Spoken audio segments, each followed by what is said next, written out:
So today I want to tell you my humble little story. I guess this title is supposed to indicate the hope that I have that we will be successful, but it's very hard to be sure. And I hope you can be inspired by the lessons I've learned and the successes that I have had. So to get started, we've all heard and been inspired by success stories. Tales of success are great, from Apollo 11 to Falcon Heavy, the original Macintosh to the iPhone. There's something very satisfying about when the odds seem stacked against us and yet we prevail. The problem with success stories is that they're exclusively told by those who have succeeded. And this is called survivorship bias. This XKCD comic is great. It says, "Never stop buying lottery tickets, no matter what anyone tells you. I failed again and again, but I never gave up. I took extra jobs and poured the money into tickets, and here I am, proof that in the end it pays off." I've heard a lot of inspiring talks that kind of follow this model, right? And I want to share my story precisely because it isn't a bona fide success story yet. I hope that hearing my talk will help inspire you to try something that you've been wanting to try. So a little bit about me so you know where I'm coming from. I think of myself as quiet, straight-laced, financially conservative, and creative. I studied economics in college, but I've always worked as a programmer. I live in the suburbs of Phoenix, Arizona. That's what the weather's like out there today. And with my wife and 3 children. I've been self-employed for the last 2.5 years, trying to make a living on the App Store. I have a friend and a business partner named Ron, who you'll see wearing a matching shirt. We've worked on many projects over the past 12 years. But our most successful project so far is an app called Skytripping. Skytripping is an app for iOS and Apple TV that features relaxing aerial films. Our customers use Skytripping to combat stress, anxiety, depression, and addiction. They also entertain guests as well as just chill out to these beautiful videos. I'm going to tell you Skytripping's origin story, the ups and downs of our journey. I'm going to tell you 4 drone crash stories and 3 bucket list items I've achieved, as well as the lessons we've learned along the way. And since my talk is called A Pre-Success Story, let's first define success. It has been said that success isn't the absence of failure. It's going from failure to failure without loss of enthusiasm. For this talk, I want to keep things simple. The word success in this talk means business success. It means earning an income for my family while keeping my life in balance. So that's how I'm defining success here, and it's a narrow definition, and I hope you know that there's way more to life than success in business. So if you want to be successful like I do, it would make sense to know how people do it. What characteristics make people successful? Well, research shows that there is a particular characteristic that has emerged as a singular significant predictor of success. It isn't good looks, it isn't physical health, it isn't social intelligence or being a people person, and it isn't even IQ. And it's something that you've probably heard of called grit. Author Angela Duckworth defines grit as passion and perseverance for very long-term goals. Grit is having stamina. Grit is sticking to your future for years. Grit is living life like it's a marathon and not a sprint. So I really love this word, but I find it problematic because when I hear the word grit, this is the image that pops into my head. And I don't consider myself one of these kinds of guys, one of these nose to the grindstone, overcome all obstacles kinds of guys. And so I wonder, can a guy like me be successful? Do I have grit? Or can I learn grit? I really hope so, and the answer seems to be yes. So grit, sounds really hardcore to me and intimidating, but it's a little more approachable when I break it down into some component parts. So here are 4 ingredients to grit. Now the first 3, desire, effort, and determination, are pretty self-explanatory, right? You want something, you try for it, and you don't give up. That last ingredient is called growth mindset, and it probably needs some help. Growth mindset is an idea from Carol Dweck from Stanford University. She says it's the belief that the ability to learn is not fixed but can change. It's an understanding that your abilities can grow. Any skill you don't have, you can have. Sometimes it feels convenient to disbelieve this, but if you want to succeed, you need to tell yourself that you can. So you see on this chart, Ron and I are somewhere in this tangled mess. And I think part of what I want you to come away with today is that this is not a bad place to be. I really am enjoying the path. It has disappointment and sacrifice and U-turns and dead ends and doubt, but it's definitely not bad. So far, my road to successful self-employment has been a winding one, and I don't expect that to change. To tell you the origin story of sky tripping, I need to tell you about two other things that Ron and I built together that helped us arrive to where we are today. We'll start with something called Spoked in 2007. Then I'll talk about our first iOS app in 2014, and then finally sky tripping in 2016. We've tried many other projects as well, but these seats are only so comfortable and I only have so much time. So the first thing Ron and I built together on our own was in 2007 called Spoked. And you're looking at that logo and you're loving it because you missed the Web 2.0 days. Why did we move away from rounded aerial with glassy overlays? I don't know. Beautiful. Anyway, Spoked was a service that lets families and friends keep in touch privately. And the business idea was simple. You see, in 2007, there was this company called Facebook. And we thought they might be evil. And we thought that maybe people would want to come protect their privacy and communicate on a safer place. But we were very wrong about that. Well, maybe half of that. Anyway, a handful of families, including my own, began using Spoked, but it was definitely not a financial success. So we kept it maintained for the next 7 years. But through building this, Ron and I learned that we could work together and we could bring a project to completion. And that was an important lesson. Ever since the App Store launched, I wanted to make apps. I didn't really want to make money with apps. I just wanted to make an app. I wanted to have an app that I made on my phone. And I remember my wife bought me a book back then called Beginning iPhone Development, and I tried reading it, and I never got very far. I tried twice the excellent iTunes University Stanford classes, but I never stuck with them long enough. My relationship with iOS development remained unchanged for years. And as a Ruby developer, of course, I blamed Objective-C and those square brackets. But I know that wasn't the problem. In fact, I brought a picture of the problem. Obviously, thousands of people were writing and publishing apps, and I wasn't. I've had a good job and had time on the side to learn that I could have spent learning iOS development, but I didn't. Until I did. So buckle up for bucket list achievement story number 1. So this is to set the stage for this first app that we ever put on the App Store. It was January 2014, and life was different back then. There was no Apple Watch, no iPad Pro, no Apple Pencil. The biggest iPhone you could buy had a 4-inch screen. In January of that year, nobody could stop singing Let It Go from Frozen. The ALS Ice Bucket Challenge hadn't happened yet, and there was a lot of press about a little game called Flappy Bird. And it was in the wake of this Flappy Bird craze that my business partner, Ron, talked me into building a game with him. But he didn't want to build just any game. He wanted to build an 8-bit style tapping game featuring a bird. I didn't want to build it. I resisted because I didn't know how long it would take to learn how to do it. I didn't know for sure I could learn how to do it. I didn't have any reason to believe it would make any money, and I didn't want to spend time and energy on something that would never come to be or fail to be successful.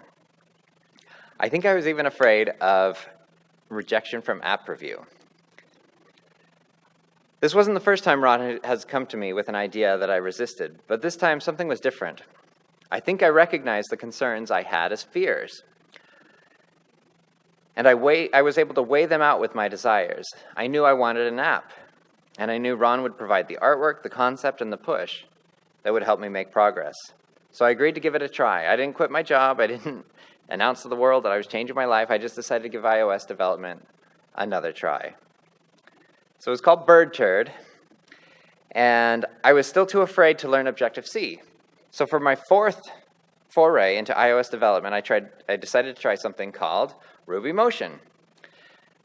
I'd never created a game before of any kind, but I surprised myself with the help of Ruby Motion and SpriteKit. I had a basic game working in a couple months, but there were some bugs that I couldn't seem to overcome. And before I was able to fix them, something interrupted us, and that something was an opportunity. In June of that year, a service similar to Spoked, that was called myfamily.com, announced they were closing in the fall and deleting the data of hundreds of thousands of users. We put BirdTurd on the shelf and created a migration tool to move user data from myfamily.com to Spoked. We called it Mayflower, and we also updated Spoke's logo and design.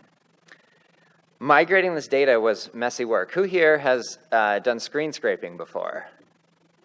Yeah, a few hands, a few sad hands raised. We had millions of pages of HTML that was designed in 1999, lots and lots of nested tables, and it was a summer of square pegs and round holes. I still had a full-time job, and I needed to stay on top of that work too, so I had a lot of late nights. That summer was both thrilling and daunting. In the end, we moved about 2.8 million photos and over 1 billion words of families keeping in touch. There were pictures of people who'd passed away 100 years ago, newborn babies, graduations, people's lives recorded in databases. It was very gratifying. We brought in about 100,000 users and about 2,000 paying customers, which translated to us each earning about $1,000 a month in residual income. So it's not enough for my financial goals, but it was probably enough to start believing that it would be possible. Here, read that while I drink. So that summer was crazy. We learned that inflexible deadlines and thousands of anxious people are very motivating. We learned that doing a hard thing was very gratifying, and we learned how nice residual income was.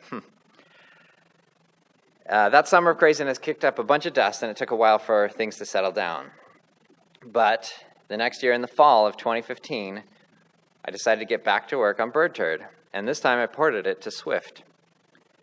And some of you are programmers, and you might want to know that that was a pretty simple port, actually. If, I would copy 10 lines of code and paste it into the Swift, about half of them were valid Swift already, so because they're both very terse languages, it was kind of fun. Anyway, so porting it to Swift was pretty straightforward, but learning Xcode was not. Early in my experience, I read a statement on an Apple support doc that said, Xcode saves you time. So whenever the IDE would crash, or misconfigure the certificates, or give unhelpful error messages, or not create a build after fixing a bug, I would repeat that mantra, Xcode saves you time. Eventually, I figured out Xcode well enough to submit it to the App Store for review. Clicking this button was really something. I didn't imagine it would feel like a big deal. It's just an HTML form. It's just the last step. And it might not technically be a big deal, but it represents a lot of time, work, and decisions. And that's why it feels the way it does. And if you've never clicked that button before and you've wanted to, I highly recommend it. Of course, 8 days later, it was rejected, but it got approved that same day, so all is forgiven. This was my 5th attempt to create an iPhone app, and it was the first one that worked. So you remember my concerns? Well, I was right about it taking a lot of time, and I was right about our chances of making money. We made BirdTurd free and integrated with iAds and offered to remove them for $1 in-app purchase. Over the next year, we were able to get 374 downloads, and we made $3 in revenue. So that's $2.10 after Apple takes their cut. All right. Despite these pathetic numbers, I'm very glad Ron pushed us down this road. Because we grew. We could make a game. I could write some Swift. I could navigate Xcode, create builds, and submit to the App Store. I learned a little bit about recognizing fears and how healthy it is to stop and notice them. You shouldn't be afraid to look at yourself and recognize your fears. Fears are not bad. They can help keep you alive and keep you from overextending yourself, but you should ask yourself to make sure your fears are helping you and not standing in your way. Okay, so a few months after Bird Turd was released, we got tickets to the Apple TV Tech Talks in LA. The new Apple TV was announced and we were excited about it. We made a road trip out of it, and he brought his DJI Phantom 3 Professional. We thought it'd be cool to film the wind turbines in Palm Springs and oil platforms in Santa Barbara, and maybe sell them as stock footage or see if we could meet somebody at Apple to partner with and provide content for the aerial screensaver.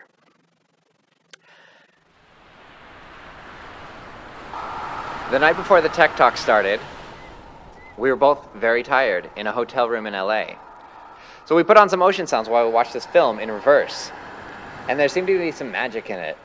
I was reacting to it in a very free way. Like I said, I'm pretty reserved, but I was kind of giddy about it. And it was trippy. And no, before you ask, no drugs were involved. The next day we attended the Tech Talks, and I can't remember much about what was spoken, but I remember whispering with Ron about and deciding what our app would be, and we reserved the name Skytripping in iTunes Connect. We were really excited about it. The job I had in December 2015 was going to evaporate at the end of the year. The startup had run out of money. I had some savings and some residual income from Spoked, so I wanted to try self-employment, and I thought I will try it until the money runs out. I thought we could last about 9 months if we were careful. It was very scary for me, but I wanted to give it a try. I was confident that I could get a job if I ran out of money, but it was still scary enough that we tightened up our belts and canceled every subscription service we could. Netflix, Hulu, Sparkletts Water, pest control, yard maintenance. Dining out was out. Staying in was in. This is now the part of the talk where I make good on my promise to tell you the 4 drone crash stories. So I can't remember how Ron talked me into it, but we took cash from Spoke and bought this Inspire 1 from DJI. It cost about $5,000, and that was and is a lot of money to me. He passed down his Phantom 3 Pro to me and taught me to fly and film. Ron had traveled to the central coast of California and captured some great stuff on the Inspire, and I wanted to contribute. So one Monday afternoon, I packed my family in the car, and we took a 2.5-hour drive to Sedona, Arizona. We hit some roadwork-related traffic, which set us back by an hour, so the sun was going down as I arrived, so I hurriedly got to flying. I flew west towards the sunset with a silhouette of this very distinctive rock formation. It was topped by 2 spires, and it was really pretty. And I flew right between the 2 spires. And as you can see, it looked awesome. And it looked awesome until it didn't look awesome, because I had lost my connection to the bird. Well, if it loses a connection, it should fly back to me, right? Maybe I can get to higher ground and reconnect. I had lost connection before, but it only ever lasted for a second or 2. Well, the seconds ticked on.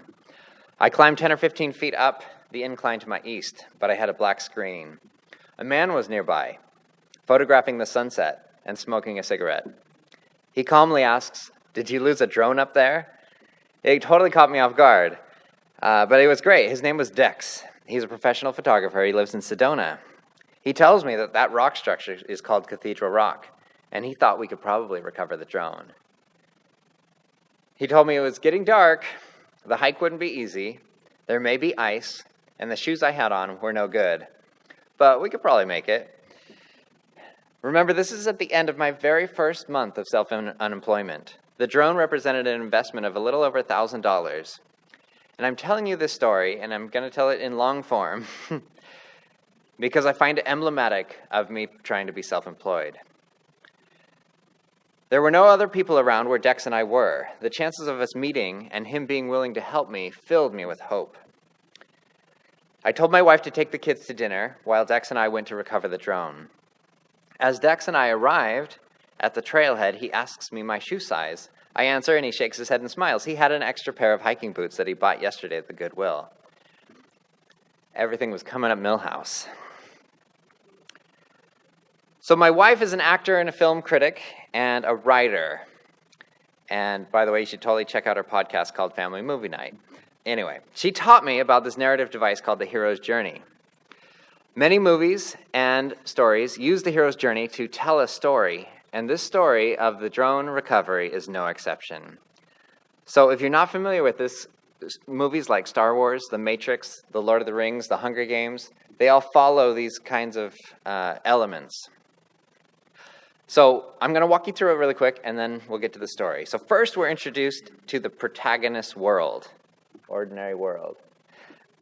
Then comes a call to action where a hero is compelled to go somewhere, do something. Sometimes they resist the call, but eventually they cross the threshold into the unknown. A mentor helps and teaches our hero, and he or she faces tests and challenges. So you see it's going around in a circle. I'm all messed up. Okay, often there is a reward for overcoming the tests and challenges, but there's also a roadblock. This results in a nadir, or a dark moment, where the hero is tempted to give up. Often our hero is given supernatural powers or otherwise learns how he can face his nemesis in the final conflict. After the final conflict, our victorious hero returns home to his own world, now changed by the journey. So, in my story, my call to action is to rescue that drone. And we've met my mentor. His name is Dex. Awesome guy. I crossed into the unknown by hopping into Dex's car, and we arrived at the Cathedral Rock trailhead, an unknown trail of unknown difficulty. And I faced tests and challenges. According to SedonaHikingTrails.com, Cathedral Rock is a short, 0.7 of a mile, but strenuous trail, which quickly rises to 608 feet in elevation. The midsection of the trail has a near vertical segment, which requires climbing. So that's about, 60 flights of stairs? And I hadn't exercised since high school. This hike was very difficult for me. I was very grateful every time we stopped for water. At the top of the trail, we looked for the drone. We didn't see it on the landing, we didn't see it on the hill behind, and we definitely didn't see it on the way up. And Dex turns to me and says, look up, there it is. And it was right up there, high up on the rock face, its lights blinking down at us. And they seemed to say, help me, help me. Dex says, get your remote out and see if it'll take off. I didn't have my remote. I didn't think I'd need it. I thought we'd just pick it up off the ground. So Dex had gone on a hike earlier that day, and he didn't have the energy to come down again with me, so he sent me on my own. So I was separated from my mentor. He had given me the keys to his car and taught me how to wayfind using the cairns in the trail, the stacks of rocks. So I got down to the bottom of the trail, but it disappeared on me, and I couldn't find the car. So I was lost in the dark. My phone's battery was dead. My headlamp was not very bright. I was hungry. I was so tired, and my family didn't know where I was. I felt out of options. So I did what many people do when they feel like they're out of options. Now don't worry, this isn't going to get very religious, but I did pray for help. And I didn't see a light. Nobody came calling from the trees. I didn't hear any cars in the distance. But what I did get was a thought. You can figure this out. I would have preferred something better, but that's what I got. So I went back to where I lost the trail, and I determined the direction the trail was heading. I knew that on this topology, that it wouldn't make sense for the trail to change directions very much. So I figured if I kept going in the direction the trail was heading, that I might run into either the parking lot or a car. So I did. I left the marked trail in that direction. I crossed a dry riverbed where I had previously stopped, and I climbed up the bank on the other side, and there was Dex's Honda CR-V waiting for me in the parking lot. I got in, plugged in my phone, I called Dex, I called my wife, and I found a miraculous Kit Kat in the crack between the seat and the center console. I rested a little bit while my phone charged, because I would need that to fly the drone. So now for the final conflict, the hike back up. Did I mention I was tired? My headlamp lit the way about 10 feet ahead of me, and I kept thinking, I don't know how much farther I can go. but I know I can get over this rock. And I don't know how much farther I have to go, but I know I can get to that tree. And just little by little, I made my way up. And I don't know of a time in my life where I've been so motivated and driven. And if it wasn't such a terrible situation, it would have been awesome. So I got to the top of the hill, I assembled the remote, I initiated a takeoff, and it was an error. I tried again, error. I rebooted everything, tried again, error. I called Ron, who searched online with the error message, no help.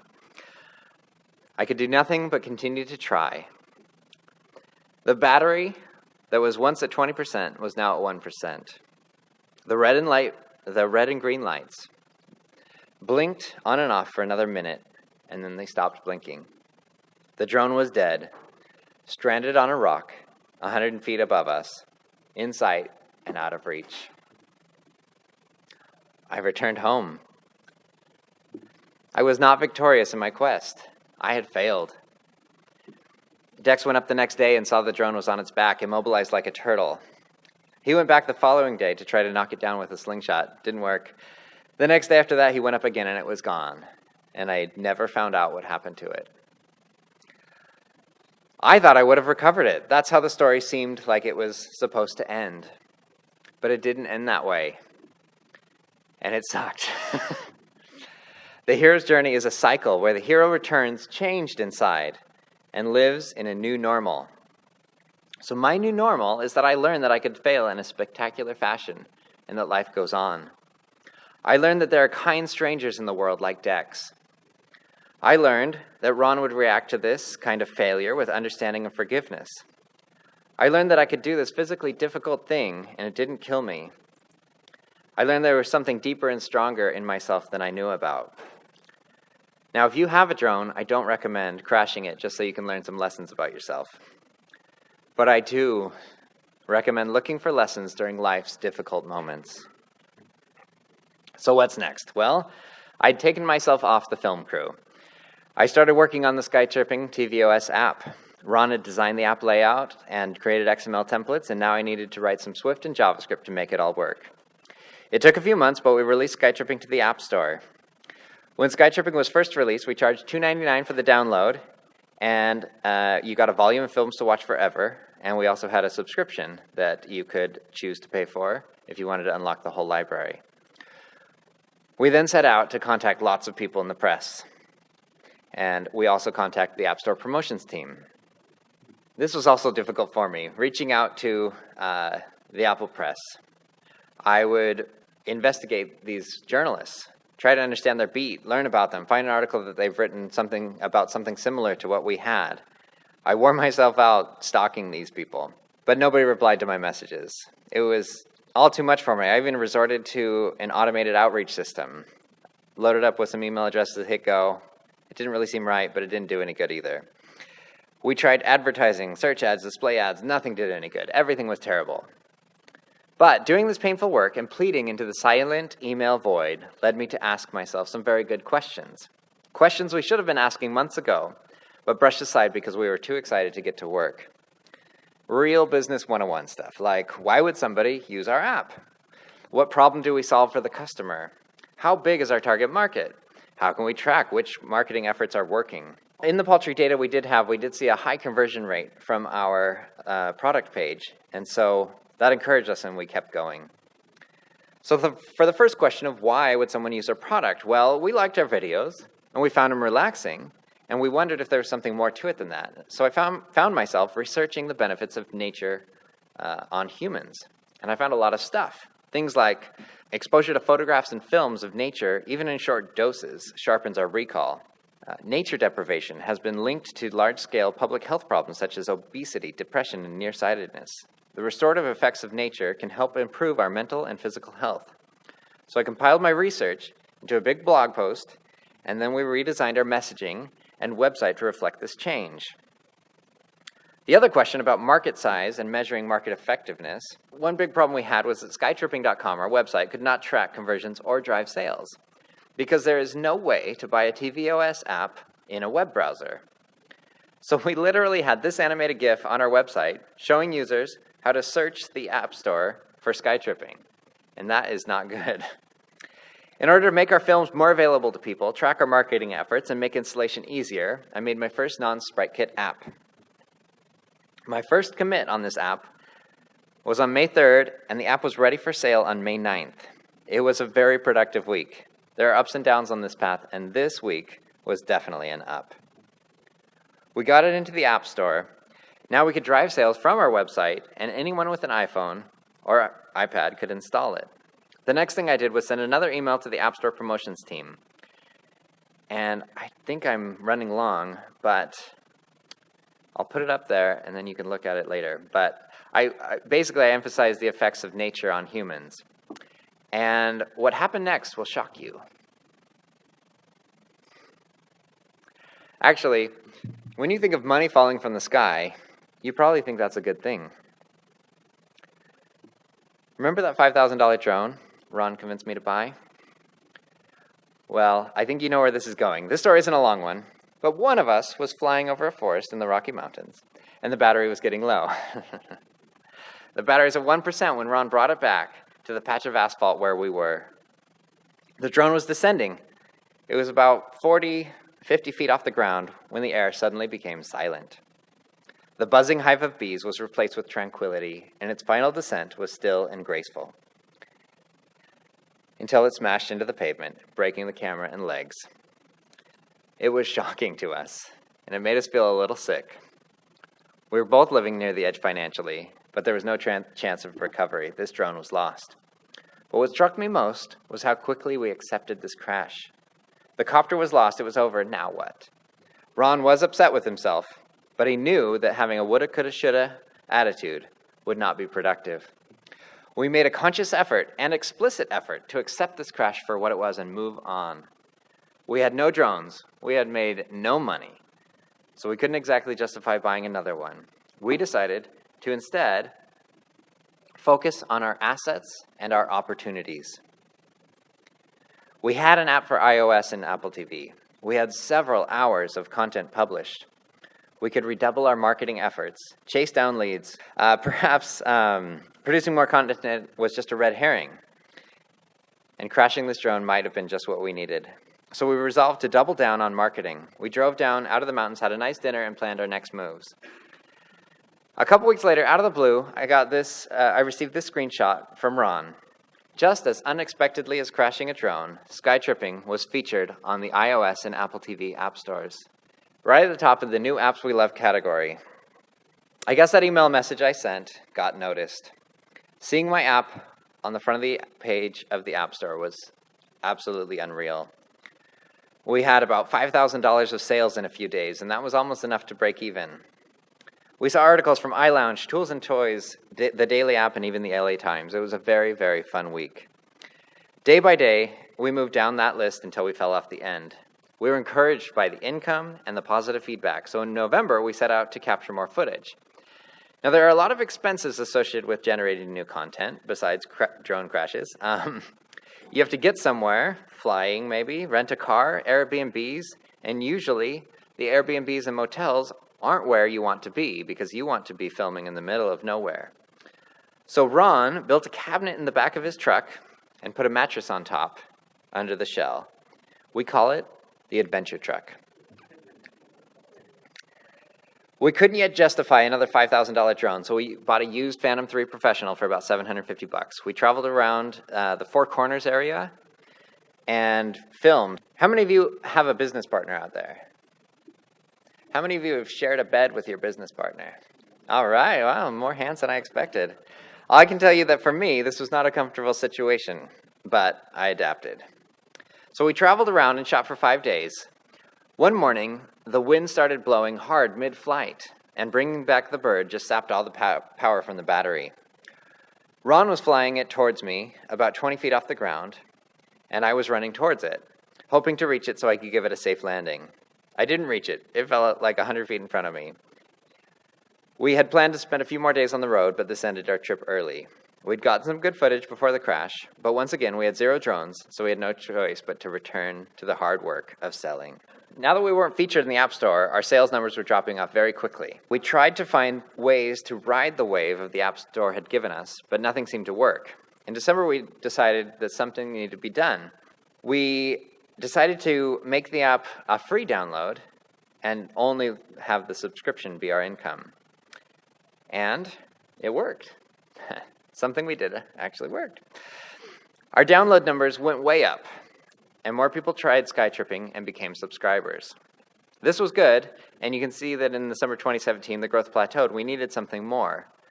In the spring of that year, we both applied for a WWDC ticket, and we ended up winning one. So last year, I used the WW ticket and got Ron a ticket to AltConf. After forking out all that dough for a WWDC ticket, we couldn't exactly afford expensive San Jose hotel rooms and the food. And so what are two scrappy app developers to do? Adventure truck to the rescue. We camped in San Jose, in Cupertino. We camped in church parking lots. Ron cooks up a mean breakfast burrito for any meal of the day, and we roughed it out here in Silicon Valley. It was exhausting, but good. Ron attended a talk at AltConf last year by Stuart Hall that inspired us to add a new feature to skytripping called micro meditations. And we really have liked the direction the app has been taking since then. I loved being at WWDC. I liked introducing myself and meeting people. I met people from podcasts that I listened to. I met Apple employees. They say never to meet your heroes, but meeting these hero-like people for me was very good. Because they are people. They're talented, but they're human. I remember debugging some code in a lab with an Apple employee, and it was refreshing because he was doing what I would have been doing. And I realized, hey, he puts his pants on one leg at a time too. And it wasn't like earth-shattering. I kind of knew that already, but it was a solid lesson. We also learned that camping out here isn't bad, and we're doing it again this year. As part of we woke up on the beach this morning. It's awesome. Anyway, as part of the new meditation feature, we also increased our subscription price, and this has led to higher revenues. Attending AltConf and WWDC was good for our business and good for us. And we're near the end, but I promised 4 drone crash stories, so here it is, number 4. This story is a little different. My wife and I traveled to Maine last year to celebrate our anniversary. I brought along a Mavic Pro, awesome little drone, fits in the suitcase, to film the fall colors, and I got into some trouble on a return flight. The drone's battery was low, and it started coming home. But it was overreacting. There was plenty of battery to bring it back, but it was coming whether I liked it or not. I was in a forest, flying over a huge river, and there was almost nothing but obstacles below this idiotic robot. A bad robot. Don't descend. It had a mind of its own, and in my panic state, I didn't quite understand how much control I had. I would descend, and I would push the stick. It would descend, and I would push the stick up to try to increase the altitude, but I would let go and it would start descending again. So as a last-ditch effort, I pushed the stick forward to try to get it to crash at least onto land instead of onto the water. And you can see, you guys decide, did it go in the water? I couldn't tell. I handed the remote to my wife, Jamie, and I took off running into the woods. It was like I was suddenly Jason Bourne or something. I was running, hurdling fallen trees and rocks. I might have cuts on my hands or legs, but I wouldn't know it. Jamie might be wondering or worrying about me, but it didn't seem to matter. Who was this determined guy? I guess it was me. After several minutes, I got tired and went back and found Jamie, and I reviewed the last seconds of the footage, and I started narrowing down where it might be. I really did think it was in the water, but it wasn't. It was just hanging out by the trunk of a tree. One of the props was damaged, but in all other ways, it was completely fine. So this was a drone crash, but for the first time, it wasn't a total loss. Now, I've told my drone crash stories, and I've told you my 3 bucket list achievements. And I want to end by talking a little bit more about success. This is the iceberg illusion. It's common to think of these things down here under the iceberg as bad. Things like resistance, failure, sacrifice, disappointment, discipline, hard work, dedication. But I've been living down here for the last 2.5 years, and it's been great. Of course, I don't want to be underwater. I'm swimming hard to get my head above the water, but I've gotten a lot stronger down here. I hope to achieve my goal of earning enough income for my family. And when I do, I expect to set some new goals to strive for. J. Paul Getty's formula for success is rise early, work hard, strike oil. I love this one because there's an almost brutal amount of honesty in it.